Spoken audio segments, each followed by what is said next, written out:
দেখেই মনে হচ্ছে যে এটা রমজান মাসের একটা ভিডিও, কি তাই না? আপনারা তো তাই ভাবছেন, তাই না? আসলে না, এটা হচ্ছে আমরা 6 রোজা রেখেছি সেই দিনের একটা ভিডিও। তো ঘরেই টুকটাক বানিয়ে ফেললাম ভাজা পোড়া, যেহেতু মাত্র রমজান মাস গিয়েছে, সব কিছু ঘরেই ছিল। তো ঘরেই ইফতার বানিয়ে ফেলেছি। তো আজকে ইফতার আয়োজন হচ্ছে এই যে এইগুলোই। তো আসেন ভিডিওটা এখান থেকে শুরু করা যাক। আসসালামু আলাইকুম, সবাই কেমন আছেন? আশা করছি যে যেখানে আছেন ভালো আছেন। আমরা আলহামদুলিল্লাহ ভালো আছি। সর্বপ্রথম কাজ বিছান ঝাড়া। আমার পায়ে প্রচণ্ড ব্যথা ছিল কয়েকদিন যাব। তো কালকে রাতে শুয়েছি হচ্ছে হট ব্যাগ গরম করে নিয়ে শুয়েছি, পায়ে একটু সেঁকা দিলাম। তো সেঁকা টেকা দেওয়াতে এখন একটু মোটামুটি কম আছে। এখানে রোদ পড়ে তো এই যে জানালাটা দিয়ে, এই কারণে এখানে আছে না, আলোর কারণে একটুখানি ঘোলা ঘোলা লাগে আর কি ভিডিওটা। মনে করেন যে সারাদিনে যদি আমি 5 থেকে 6 বার 7 বারও ঝাড়ি, তারপরে মনে করেন যে ধুলার অভাব নাই, এত প্রচুর পরিমাণের ধুলা। তার মধ্যে বিকাল সন্ধ্যায় কয়েকদিন যাবত এখন তুফান ছাড়ে, যতদিনই তুফান ছাড়ে বালি ততদিনই উড়ে। আগে মুরব্বীরা বলতো কি, শীতের মৌসুমে হচ্ছে বৃষ্টি পড়ে না, বাতাস ছাড়ে না, তো ধুলাবালি হচ্ছে জমে থাকে। প্রথম ঝড় তুফানে হচ্ছে ধুলাবালি উড়ে, তারপর বৃষ্টি পড়লে নাকি কমে। এখন দেখি কি, যতবার ঝড় তুফান হয় ততবারই বালি উড়ে। এই যে এই জায়গাটা, জানালার যে এই জায়গাটা প্রতিটা দিন আমি পরিষ্কার করি, তারপরে কোথা থেকে যে এত ধুলা আসে মানে কি আর বলবো। এটি আমি ক্লিন না রাখলে আমার হাঁচি শুরু হয়ে যায়। প্রতিদিন ক্লিন করি। এখানে কে জানি মুরগি পালে নাকি মোরগ পালে, প্রতিদিন মানে আওয়াজ, এত আওয়াজ করে মোরগগুলা, কি আর বলবো। একদম ভোর থেকে আওয়াজ শুরু করতে থাকে। আর এটার কথা কি বলবো, প্রতিদিনই হচ্ছে পরিষ্কার করি, তারপরে মানে গুছানো থাকে না। ছোট বাচ্চা কাচ্চা নাই, তারপরেও আমরাই অগুছানো করে ফেলি, আমরাই বাচ্চা হয়ে যাই। বিছানাটা ঝাড়া শেষ করলাম, এখন এগুলি গুছগাছ করে রান্নার দিকে চলে যাব। আজকেও বাসায় সবাই রোজা, আজকে দেখি ইফতার কি করব। আসলে এটা একটা কেমন জানি ঝামেলা পেরা মনে হয়। কি করব প্রতিদিন ভাজা পোড়া খেতে ইচ্ছা করে না, কি করব সেটাও খুঁজে পাই না। পরশুদিন হচ্ছে ভাজা পোড়া করেছিলাম, গতকালকে আবার নুডলস রান্না করেছি। তো আজকে দেখি আবার কি করা যায়।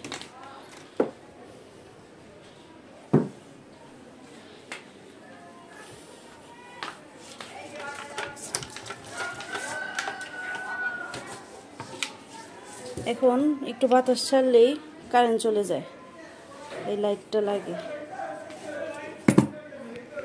গুছিয়ে ফেলছি হচ্ছে আমার এই রুমটা। এখন হচ্ছে ঘর বাড়িও ঝাড়ু দিয়ে দিলাম। এখন ছেলে মেয়েকে এই রুমে এনে তারপর হচ্ছে ওদের রুমটা পরিষ্কার করব। প্রতিদিন এরকমটাই করি। অফ ক্যামেরাতে অনেক কাজই করলাম, রান্না বান্না করলাম, তারপর হচ্ছে দেখে আপনাদের কি রান্না করলাম। পটল ভাজি রান্না করেছি, তারপর হচ্ছে সিম আলু দিয়ে শোল মাছ রান্না করেছি। এখন হচ্ছে চিন্তা করতেছি ইফতার কি করব। তো এটা আপনারা রমজান মাসের ভিডিও মনে করেন না, এটা হচ্ছে 6 রোজার ইফতার। তো এখন পোলার চাল ভিজিয়ে রেখেছিলাম, এখন হচ্ছে একটুখানি দেখলাম, চিন্তা করে কি রান্না করা যায়। পরে ভাবলাম যে একটুখানি ফ্রোজেন করা কিছু ভেজিটেবল রেখেছিলাম, ওইগুলি দিয়ে একটা ভেজিটেবল রাইস রান্না করি। তো সব কিছু বের করছি, সব কিছু হচ্ছে দেখাচ্ছি। আর আজকে এই যে রান্নাঘর প্রত্যেক সপ্তাহেই তো আমি সাবান দিয়ে ক্লিন করি, এগুলি সব হচ্ছে সাবান টাবান দিয়ে মুছে ফেলছি, চুলার নিচ টিচ সব পরিষ্কার করে ফেলছি। তো এখন হচ্ছে রান্না বসায় দিব, 5:30 অলরেডি বেজে গেছে। এখানে আমি সব ধরনের মশলা নিয়ে নিয়েছি, আর এখানে পেঁয়াজ দিয়ে দিয়েছিলাম। তো এখানে মশলা আছে হচ্ছে দারচিনি, এলাচের গুঁড়া, তারপর আদা রসুন পেস্ট, মরিচের গুঁড়া, ধনিয়া গুঁড়া, গোলমরিচের গুঁড়া, আর একটা হচ্ছে এমনি বাবুর্চি মশলা, ওইটা এগুলি হচ্ছে দিয়ে আমি এখন কষায় নিব। আর হ্যাঁ, সয়া সস আছে এখানে।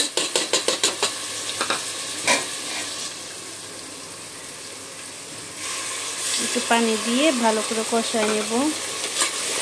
এটা যেহেতু ভেজিটেবল রাইস রান্না করছি, তাই হচ্ছে এই মশলাগুলি দিলাম।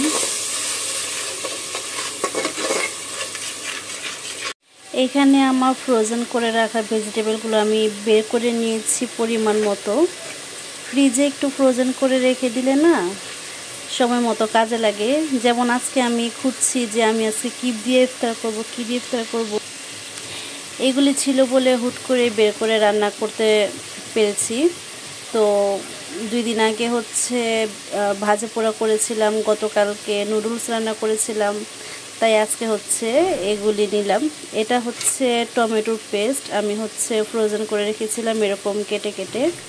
এখানে গাজর কুচি, পেঁয়াজ পাতা, মটরশুঁটি, ফুলকপি, এগুলি হচ্ছে এখন আমি দিয়ে দিব এই মশলার ভিতরেই।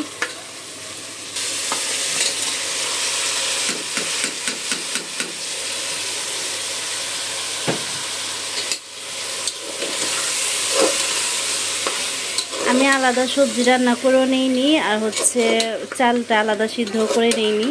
একেবারে হচ্ছে সব এই মশলার সাথে ভেজিটেবলগুলি আমি কষায়ে পানি দিয়ে একবার চাল দিয়ে দেব।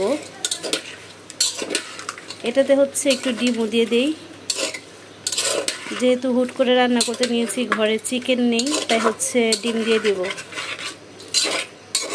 আমি হচ্ছে পানি দিয়ে দিয়েছি, এই পানিটা বলক উঠলেই চাল দিয়ে দিব।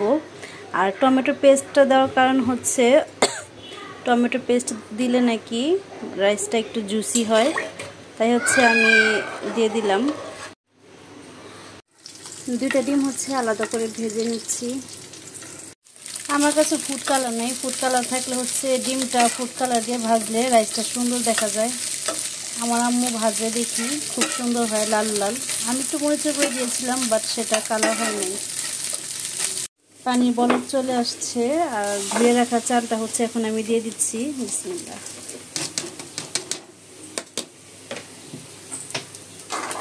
ডিমটাও ভাজা শেষ। ম্যাগি মশলা নাই ঘরে, নিচে একটা দোকান আছে, তো ওই দোকানটাও বন্ধ, যে আমি একটু আনিয়ে নিব, উপায় নেই, দোকানটাও বন্ধ। আজকে শুক্রবারের দিন তো দোকানটা বন্ধ আজকে। এখানে একটু সস দিয়ে দিই, এটা ঘরে বানানোর সস, আর এটা হচ্ছে দোকানের কেনা সস। 1 পিস লেবু রস দিয়ে দেই। লেবু পাতা হইলে আরও বেশি ভালো হতো, বাট লেবু পাতা আমার ঘরে নাই। মাঝে মাঝে থাকে, লেবুর সাথে হচ্ছে পাওয়া যায়, কিন্তু আজকে নাই। ভেজে রাখা ডিমটা দিয়ে দিচ্ছি।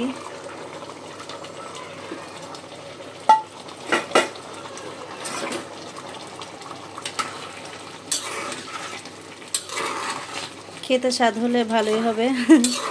একটা জিনিস হুট করে রান্না করতে নিয়েছি, এটা যদি স্বাদ হয় তাহলে একটু আনন্দ লাগে, আর স্বাদ না হলে হচ্ছে মনটা খারাপ হয়ে যায়। দেখে মনে হচ্ছে স্বাদ হবে, স্বাদ না হওয়ার মতো কোনো কিছু দেইনি, সব কিছুতে দিলাম।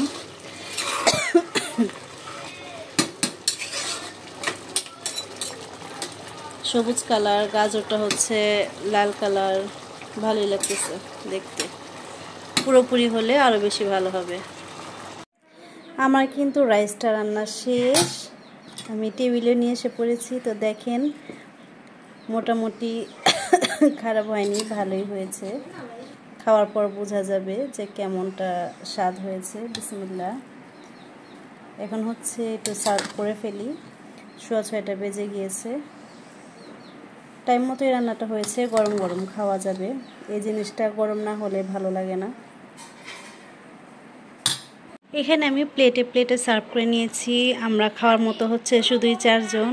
আর ইফতারের বৈশিষ্ট্য খাবার হচ্ছে খেজুর, এটা পাশেই রেখেছি।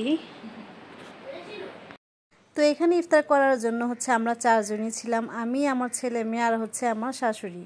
তো আমার ছেলে হচ্ছে বলতেছে যে আমি এখন কেন খাবো, আমি তো রোজা না। তো ওর দাদু ওকে বলতেছে যে রোজাদারদের সাথে খেলে হচ্ছে একটা রোজার স্বভাব পাওয়া যায়, তাই হচ্ছে ও খেতে বসছে।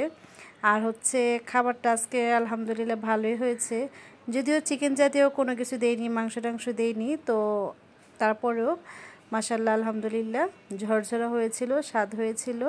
আর এই খাবার ইফতারির পর এখন হচ্ছে চায়ের পালা। অনেকক্ষণ রেস্ট নিলাম, এখন হচ্ছে চা রান্না করতে আসছি।